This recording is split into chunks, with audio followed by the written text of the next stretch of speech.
Bienvenida o bienvenido. Hoy nos metemos de lleno en un tema, un tema complejo, la historia del nacionalismo español, basándonos en las fuentes que hemos consultado. Queremos entender de dónde viene, cómo ha ido evolucionando y por qué, ¿eh? ¿Por qué sigue siendo un asunto tan debatido? Así es.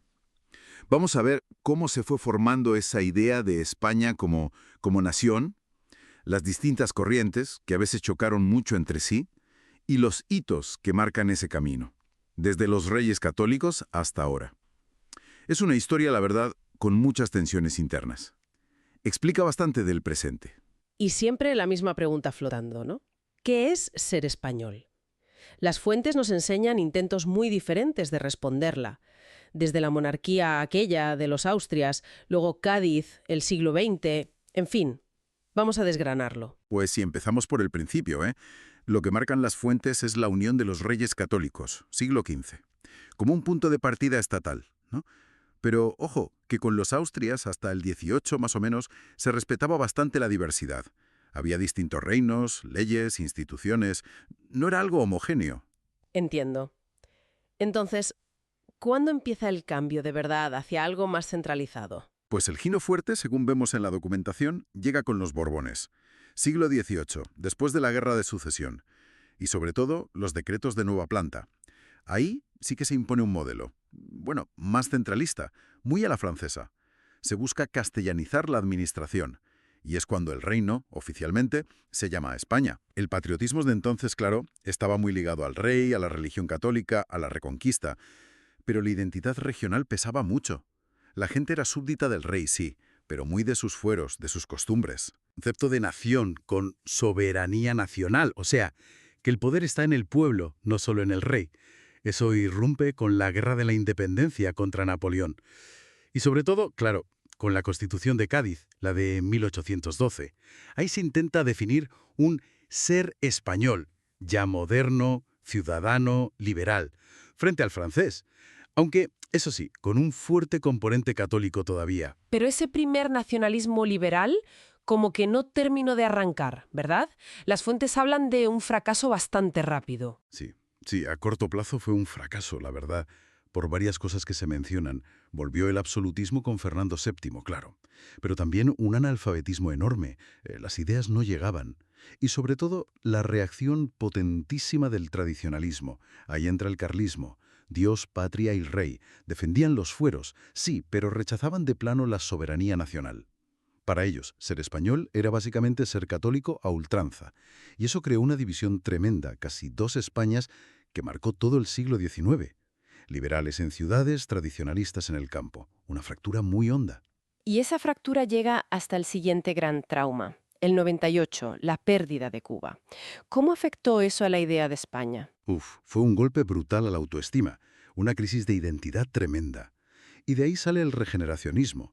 Gente como Joaquín Costa, Ortega y Gasset, se preguntan directamente, ¿qué es España? Y piden modernizar, europeizar España, sacarla del atroso. Fue convulsísimo. Tuvimos la dictadura de Primo de Rivera con un nacionalismo muy autoritario, aunque modernizador en lo económico. Luego, la Segunda República.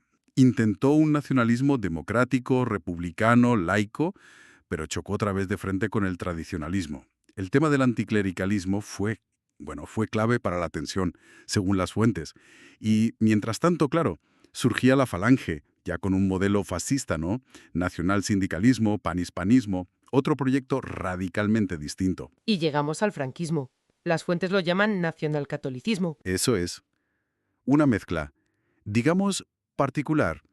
Elementos falangistas, la unidad de destino, el imperio, y elementos tradicionalistas, el catolicismo como eje, el anticomunismo como cruzada. Consiguió imponer una identidad nacional muy fuerte, muy homogénea durante décadas. Pero claro, a base de excluir y reprimir a la otra media España, a la anti-española. Una unidad impuesta. Sí, se intenta conscientemente romper con esa visión excluyente. Se apuesta por un patriotismo, llamado cívico, basado en la Constitución, en la democracia. Se trata de integrar la diversidad, de convivir con los nacionalismos periféricos, que vuelven a tener su espacio. Aunque, las fuentes más recientes también hablan de un neonacionalismo español, ¿no?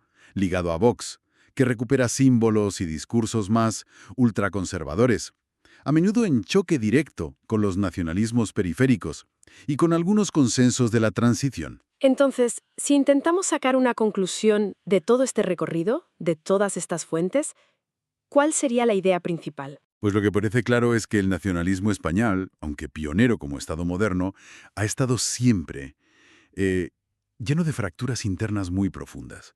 Centralismo contra diversidad regional, liberalismo contra tradicionalismo, catolicismo contra laicismo, son tensiones constantes. Quizá, a diferencia de otros países europeos, aquí no se consolidó una única visión de nación que fuera aceptada por casi todos de forma, duradera. La identidad española ha sido y parece que sigue siendo un campo de batalla. Un proyecto. Sí, inacabado. Y esto nos deja una pregunta final para reflexionar. Con toda esta herencia de visiones enfrentadas, de tensiones no resueltas sobre qué significa ser español, ¿cómo puede la sociedad de hoy gestionar esa pluralidad? ¿Cómo construir un futuro en común? Ahí queda la cuestión.